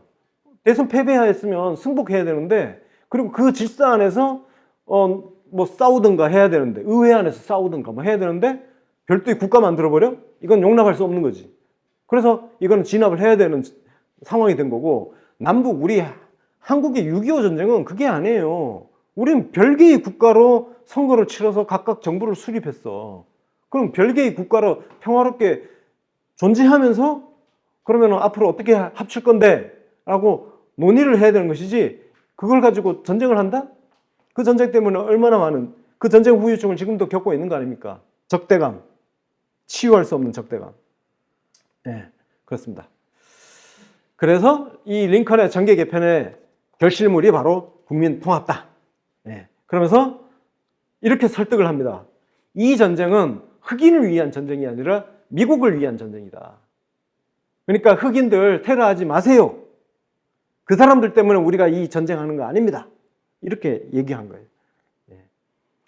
그래서 공화당 안에 있는 전쟁 중단파, 이 전쟁 중단파는 말씀드렸듯이 남북 분열을 고착화하자는 세력이니까 이 사람들하고 결별을 합니다. 그리고 민주당 내에 우호 세력을 흡수를 해서 국민통합당을 만든 것이죠. 그래서 국민통합당 전당대회 연설 일부분 제가 읽어드릴게요. 평화는 먼데 있는 것 같지 않습니다. 곧 평화가 올 것이요. 평화가 오면 오랫동안 머무를 것이라 저는 확신합니다. 또 평화는 언제나 수호할 가치가 있는 것입니다. 투표가 아닌 탄환으로 정권을 세울 수는 없습니다. 자유인이라면 이것을 증명해야 합니다. 침묵의 혀와 굳게 담은 입술과 똑바로 뜬 눈과 질서정연한 군대로 이 큰 과업을 수행해야 합니다. 엄청난 얘기예요. 그래서 그 유명한 예? 그 투표가 아닌 탄환으로 정권을 그러니까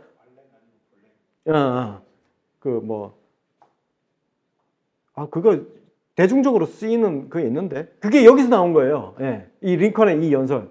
그러니까 투표가 아닌 탄환으로 정권을 세울 수 없다. 요 표현 가지고 살짝 좀 이렇게 베리에이션 줘가지고 그 유명한 멋있게 한 말 있는데 검색 한번 해보세요. 그 말 되게 멋있어. 하여튼 그게 여기서 나온 거고 이게 국민통합당 전당대회에서 한 연설에서 나온 거라는 거죠. 자, 이 2단계 이제 우리 한국 이야기로 이제 본격적으로 다시 또 돌아와 보겠습니다. 그래서 이거 큰일 났다 이거. 네, 큰일 났다. 어이구야. 저 오늘 지금 이제 절반 왔거든요. 속도 한번 내볼게요. 네.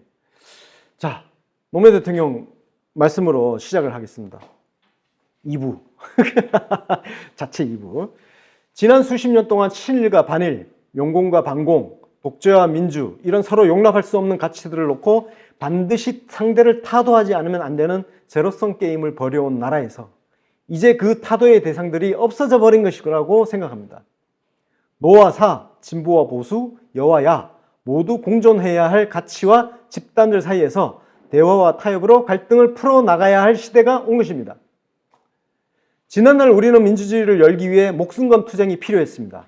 그러나 이제는 보다 성숙한 민주주의를 위하여 대화와 타협의 문화를 발전시켜 나가야 합니다. 이제는 새로운 사고와 행동이 필요한 시기입니다. 과거에는 독재와의 투쟁을 위하여 다소 근거가 희박한 의혹과 폭로를 통하여 투쟁을 선동하기도 했습니다. 정부가 통제된 상황에서 어쩔 수 없는 일이었습니다. 그러나 지금은 다릅니다. 정부 통제도 없고 그렇게 해서라도 타도해야 할 불법한 권력도 없습니다. 좀 냉정해지는 것이 필요합니다.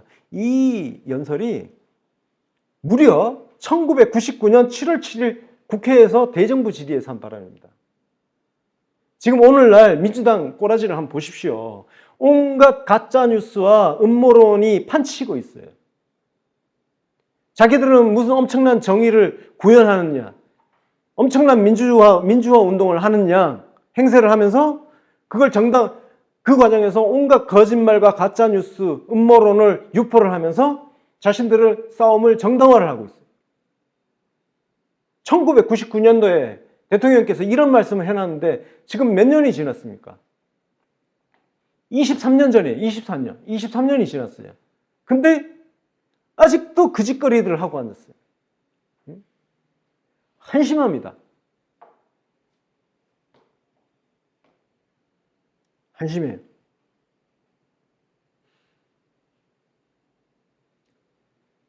보세요. 1999년도에 이런 말씀을 하셨던 분을 무슨 전투형 노무현 같은 소리를 떠들고 앉았어요. 예?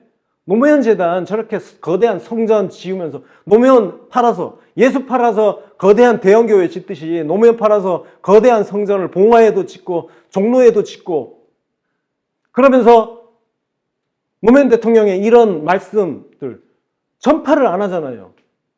오히려 시대착오적인 투사를 만들어내고 있잖아요. 대표적으로 황희도 같은 애 보세요. 노무현 재단 이사 타이틀을 달고 있어요. 그러면서 가짜 뉴스를 생산해내고 마치 자기가 엄청난 민주화 운동을 하는 것처럼 그런 짓거리를 방치하고 있습니다. 한심한 거예요. 울분이 나오네 또.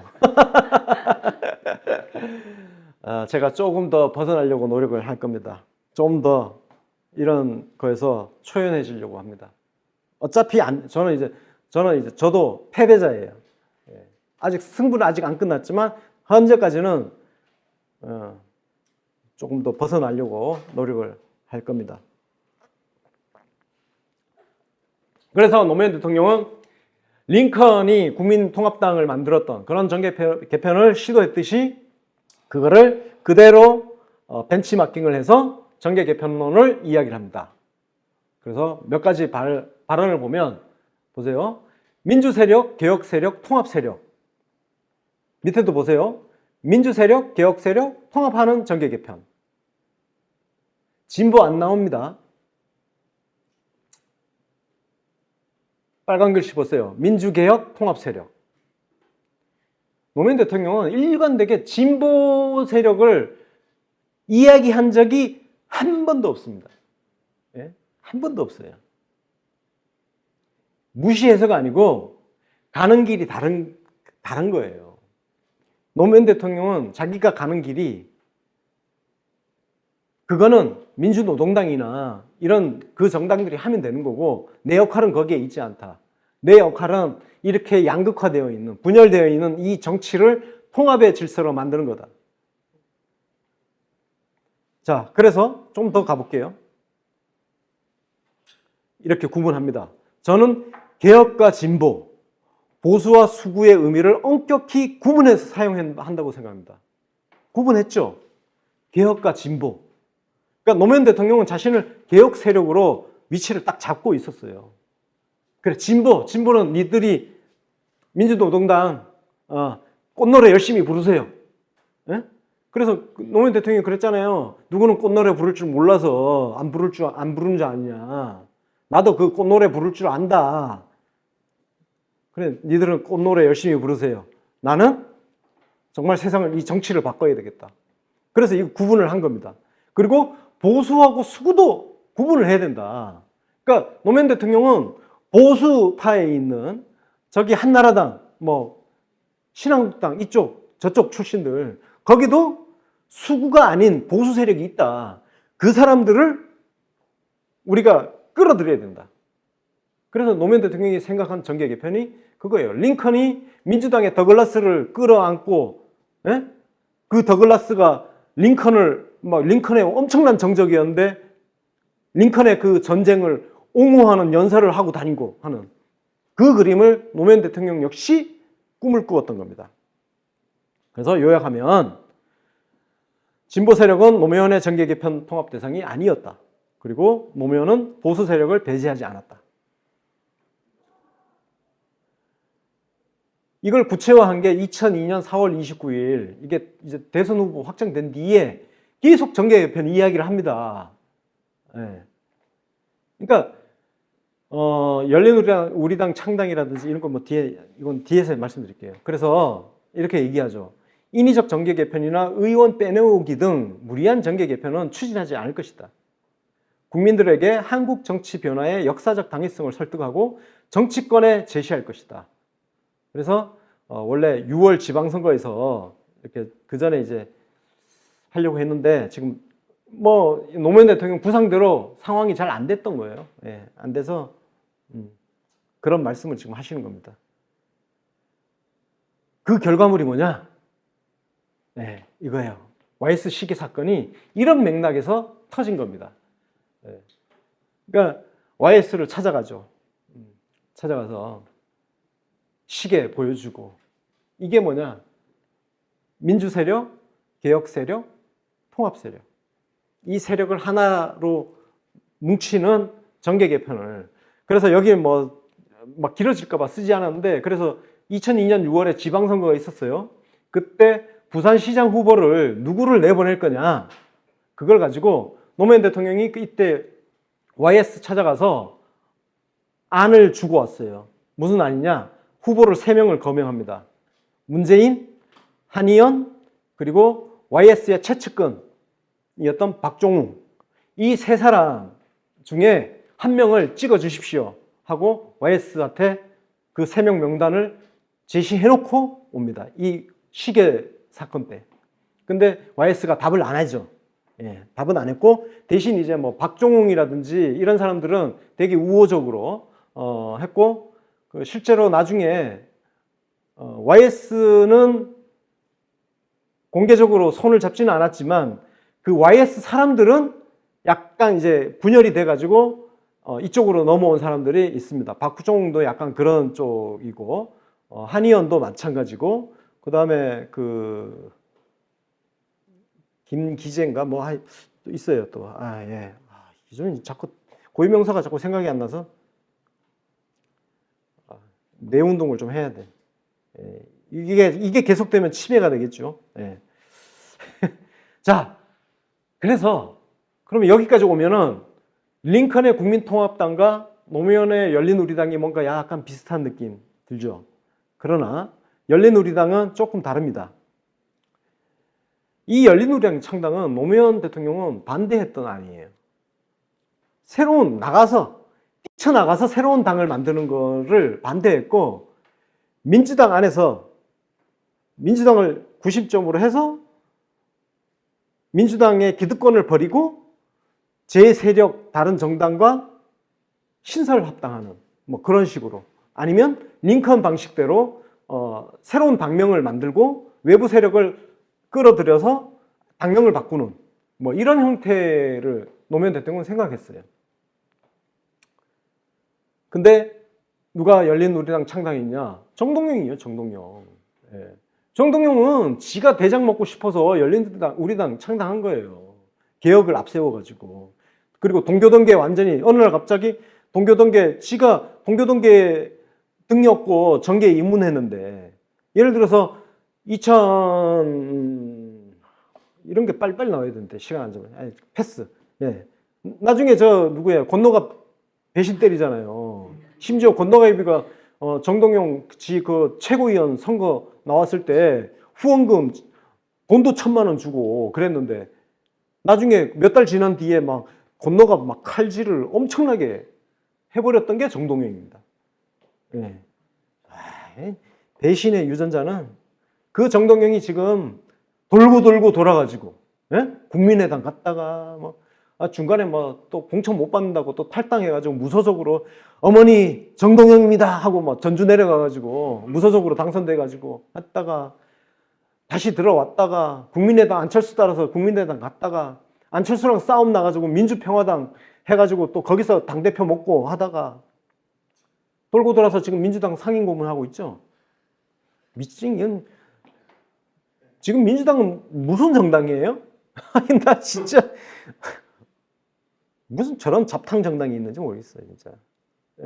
뭐 나중에 이 방송을 보시는 민주당 지지자분들은 저의 이런 평가를 들으시면 열불통이 터지겠지만, 저는 객관적인 제3자 입장에서 말씀드리는 거예요. 저처럼 생각하는 사람들이 굉장히 많다는 거.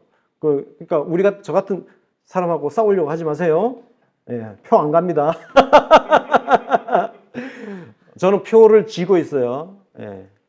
물론 여러분들은 제 표가 필요 없겠지만. 자, 노무현 대통령이 이 열린우리당 창당 가지고 계속 공격을 받으니까 방송 나가서 딱 그냥 까버립니다. 이거 모르시는 분들이 대다수일 거예요. 2003년 11월 28일. 자, 열린우리당 창당이 바로 창당하고 얼마 지나지 않아서요. 계속 막 배신자라고, 그 남아있는 새천년 민주당 남아있던 조순영, 추미애 이런 선수들이 배신자라고 욕을 하고 하니까 깠어요.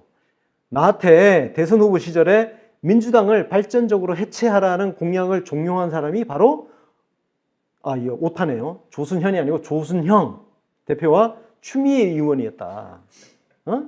니들이 그래서 내가 그 공약에 넣었어. 그래서 나를 배신자라고 하는데 다시 한번 깠어요. 오죽했으면. 예. 그 추미애가 지금 어떻게 하는지 한번 보십시오. 예. 나는 소위 노빠 출신들이 추미애한테 환호하는 거 보면은 참 그 정신세계 참 이해할 수 없다. 이게 어떻게 가능하지? 예?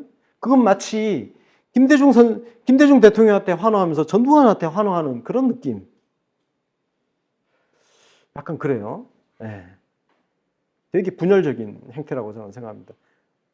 아니, 그렇다고 굳이 미워할 필요는 없지만, 예?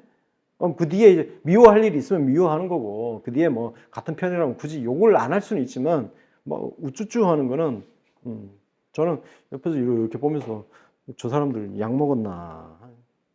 그것도 자기가 노빠 출신이라고 떠들고 다니는 인간들이 추미애한테 하는 거 보면 정신들이 없는 것 같아. 예, 이상한 사람들이야. 예. 자, 갑니다.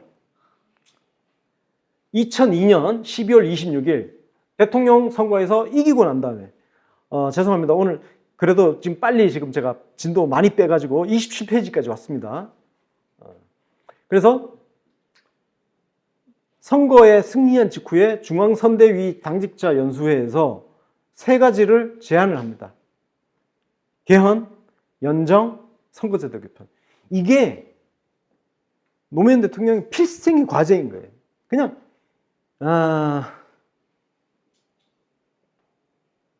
이거 하나 가지고 정치 인생을 다 갈아 넣어버린 거예요. 이 세 가지. 이 세 가지에 자기 정치 인생을 싹 갈아 넣은 겁니다. 개헌. 내각제든 대통령제든 국민의 뜻에 따라야 한다. 근데 그러니까 내각제를 제외한 게 아니에요.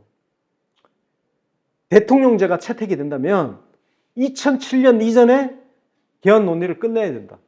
보세요. 이 양반 정말 치밀한 사람이에요. 그래서 개헌을 언제 제안한다?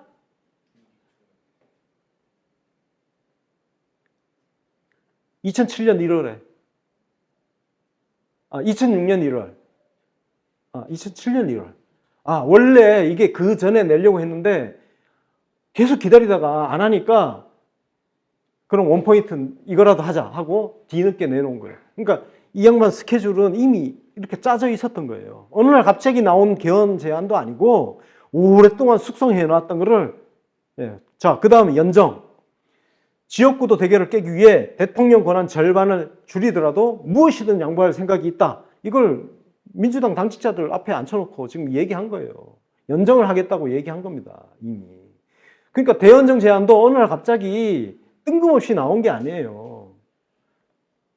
제가 오늘 이게 길어질까봐 이전에 있었던 2002년 12월 26일 이날 발언 이전에 했던 발언 있어요. 꾸준히 해왔어요. 이 세 가지 주제를 가지고.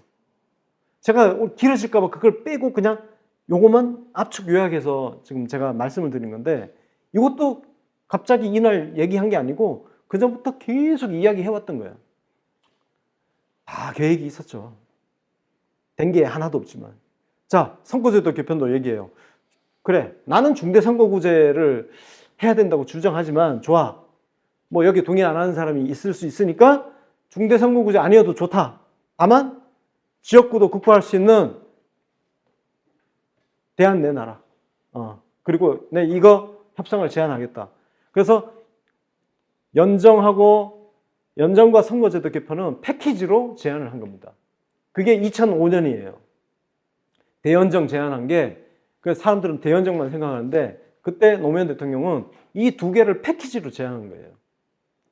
내가 권력을 절반 내놓을 테니까 선거제도 개편 제발 하자. 에휴, 정말 집념의 사나이예요. 집념의 사나이. 그래서 선거제도 개편 이렇게 얘기합니다.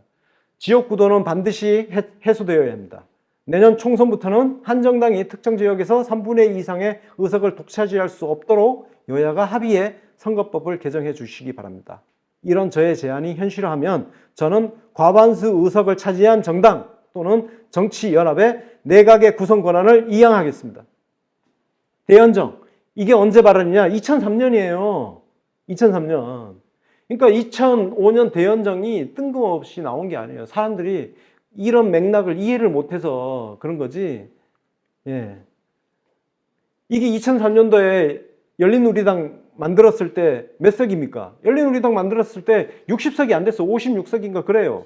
그러니까 어차피 근데 그 당시 탄핵 역풍 때문에 열린우리당이 과반수 먹었지. 그거 아니면 2004년 총선에 무조건 여소야대였어요. 그러니까 노무현 대통령은 여소야대가 되면 그때 대연정을 제안하려고 해요. 공식적으로 내가 정권을 절반을 내놓겠다.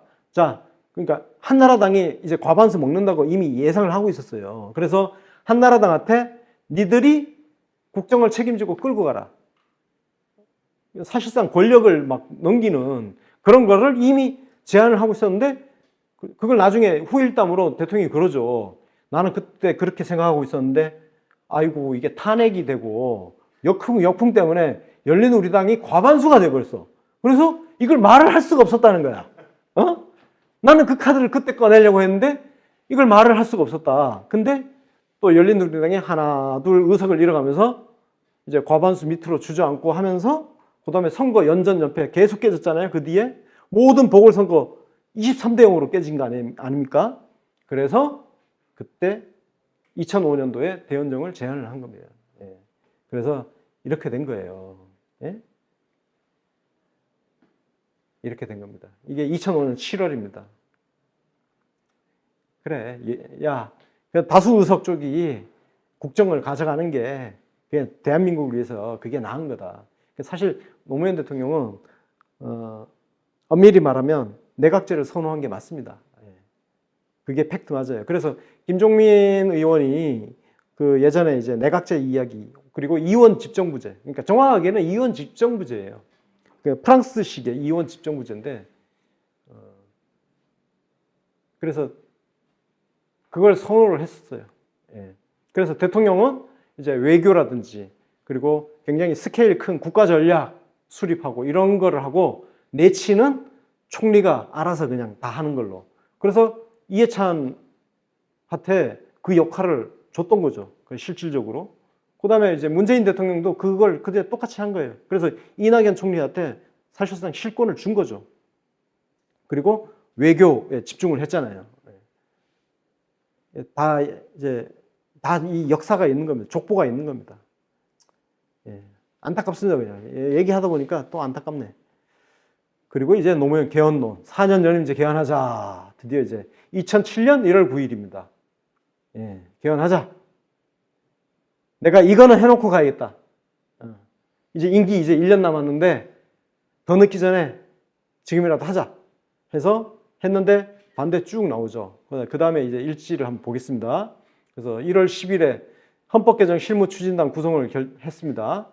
근데 1월 22일부터 열린우리당 이제 탈당이 이제 시작돼요. 예, 탈당이 시작됩니다. 예. 그리고 2월 28일에는 노무현 대통령이 열린우리당 탈당을 하죠. 예. 이제 뭐 나간 놈들은 따로 또 뭐 무슨 중도 통합신당 뭐 이렇게 만들고 또 안에 남아 있는 놈들은 또 이제 또 새로운 거 해야 되니까 나가주시오. 인기 없는 대통령 당신이 좀 비켜주시오. 그 정동영 아닙니까 그것도? 예. 정동영 후계자들이 지금 민주당 다 잡아먹었지. 지금 당은 잠깐 또 엮일 세면 노무현의 시대는 과연 올 것인가? 제가 되게 비관적인 말씀을 드리자면 전 아무리 봐도 대한민국의 노무현 시대는 오지 않을 가능성이 훨씬 크다고 보고 있습니다. 객관적으로 냉정하게. 예. 노무현 시대는 오지 않을 것이다. 노무현 팔아먹는 놈들은 창궐할 것이다. 예. 노무현 재단처럼 이미 창궐하고 있지. 엄청난 돈을 그냥 끌어모아가지고 거대한 성전을 쌓고 나도 작은 개척교회 하나 만들까요? 뭐 노무현 사상연구소 줄여서 노사연 해서 그런 거 하나 만들어서 뭐 나중에 누가 정통이냐, 누가 이단이냐 한판 붙을 수도 있는 거고. 저는 노무현 재단이 이단이라고 생각을 합니다. 오늘 나야 뭐 어차피 뭐 내가 뭐 두려워할 게 뭐가 있고 걱정할 게 뭐가 있습니까? 예. 전 아무 그게 없어요. 마음을 다 내려놔가지고 꺼리낌 없이 그냥 제 할 말 하고 살다가 가야죠. 자, 3월 8일에 드디어 이제 시한을 공개를 합니다. 예, 4년 임기 4년 1차 연임. 그리고 대통령 국회의원 임기 일치. 예. 그리고 딱 얘기를 합니다.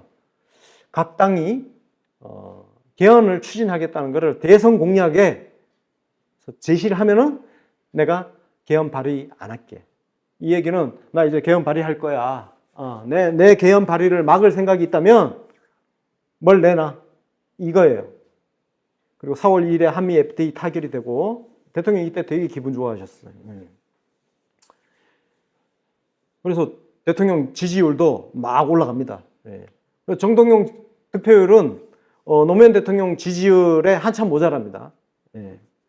그러니까 대통령 지지율도 못 따먹는 놈들이 노무현 때문에 대선 졌다고 하면 얼마나 웃긴 거 아니에요. 예? 조국도 그 중에 한 사람이라니까. 노무현 때문에 대선 졌다고. 뭘 모르고 그냥. 이게 너무 알아도 문제야. 식자원이라고. 제가 비교적 정말 세세한 디테일한 역사까지 알고 있는 게 너무 많아요.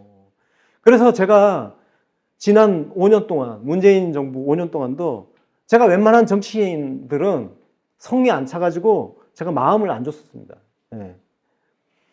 다 흑역사들을 다 갖고 있어. 나는 그걸 다 알아. 아는데 그냥 이렇게 참고 있는 거지. 참고 있었던 거지. 그 인간들이 나중에 다 문제 다 일으키더라고요. 가장 큰 문제 일으킨 놈이 조국이지, 조국. 자, 하여튼 그래서 결국은 어떻게 됐냐? 4월 11일 날 저 오늘 뭐 질문 이거 짧게 하겠습니다. 다 왔어요, 이제. 그래서 뭐 각서 그때 냈어요. 그래서 정당 대표 6명이 사인했어요. 제가 그 찾으려고 했는데 어딘가에 내 이 자료 저장해 놨거든요. 그 6당 대표들이 사인한 거. 차기 국회에서 개헌 추진하겠다고 딱 해가지고 사인까지 한 거 있어요. 그 문서가. 야, 근데 정치가 정말 개한심한 게 그렇게 사인한 것도 휴지 조각이 되네. 그래서 어쨌든 그렇게 되니까 한나라당도 알았어요. 네, 우리 개헌 당론 채택 4월 13일. 그래가지고 노무현 대통령이 4월 14일 날 자, 그래, 니들이 그렇게 약속을 했으니까 내 그 약속 수용할게. 그래서 개헌안 발의를 유보를 하게 됩니다.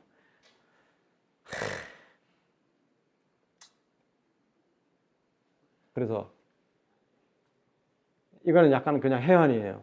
저는 한국 정치에 대해서 되게 비관적인 생각을 이제 갖고 있는 사람이라서 아무리 뜯어놓고 봐도 지금 이런 적대적 대립구도를 해소할 수 있는 방안이 없다. 있어도 그거를 할 수가 없다. 해결책이 있어요. 근데 그 해결책 중에 하나가 개헌을 해야 되는데 개헌 가능할까? 불가능. 제가 내린 답은 불가능하다. 그러면 진짜 방법이 없다, 이거는. 방법이 없다고 저는 봅니다. 그냥 이 정치 질서 속에서 그냥 최선을 다하는 수밖에 없는 그런 되게 비극적인 상황이다. 그러면 한국 민주주의는 과연 어떻게 될 거냐? 우리는 이미 지독한 포퓰리즘, 좌파 포퓰리즘, 우파 포퓰리즘을 목도를 하고 있습니다. 그냥 돈 뿌리는 정치. 그 국가는 우리가 반드시 치를 날이 올 것입니다. 역사에 공짜는 없습니다. 반드시 대가는 치르게 되어 있고, 그래서 뭔가 그런 측면에서 쑥대밭이 한번 되고 나면 새로운 정치 질서가 만들어질 수 있을까? 저 그것도 좀 비관적입니다. 왜? 그런 새로운 정치 질서를 만들어낼 수 있는 세력이 있어야 돼요. 사람이 모이고 그 세력을 이끌고 가는 정치 지도자가 있어야 돼요. 그 정치 지도자는 확고한 어떤 자기 이념과 가치, 철학을 장착을 하고 있어야 돼요. 그런 철학, 이념, 이게 없으면 깃발이 안 만들어져요. 깃발을 어떻게 만들 거예요? 깃발이라는 거는, 정치 집단의 깃발이라는 거는 그런 이념, 사상, 철학으로 만드는 거예요. 근데 지금 누구도 그런 걸 이야기하지 않아요. 맨날 민생 타령하면서 쪼잔한 정책 하나 가지고 이 맨날 그런 저급한 정치를 하고 앉았어요. 민생이라면서. 웃기고 앉았네. 철학 아래서 민생 정치가 나오는, 민생에 도움이 되는 정책이 만들어지는 거예요. 철학 없는 정치를 하게 되면 그게 뭐냐? 이익 정치가 되는 거예요. 제가 아까 중산층의 타락을 걱정하고 있다, 그 말씀드린 게 그런 측면입니다. 전국 재난지원금 같은 거 하나 말씀드리면, 저는 전 국민한테 재난지원금 그 10만 원씩 뿌리는 거 하면 안 됐다고 생각합니다. 아예 처음부터 그걸 하지 말았어야 된다 생각. 그거요? 그 돈이 없어도 살아가는데 아무 지장 없는 사람들도 이제는 뭔가 국가에서 돈 주기를 바라고 있어요. 사회가 병든 겁니다. 저는 그 돈은 아예 처음부터 주면 안 됐다고 생각해요. 지금 문제는 돈 맛을 봐버려서 지금 정책 나와놓은 거 보세요. 전부 무슨 10만 원 주고 돈 올리고 전부 그 얘기만 하고 앉았어요. 예. 그 대가를 치를 겁니다. 그럼 비관적인 이야기로 말씀드렸는데, 예. 자, 그래서 다음 편에서는 3강에서는 그럼에도 불구하고 희망을 한번 찾아보겠습니다. 유연한 진보, 노무현 대통령이 말씀하셨던 이 유연한 진보, 새로운 진보, 그게 무엇인지를 이야기하고 그 깃발을 들고 나오는 천하 삼분지계를 외칠 수 있는 새로운 지도자를 한번 기다려보는 그런 희망을 이야기하는 3강을 한번 해보겠습니다. 감사합니다.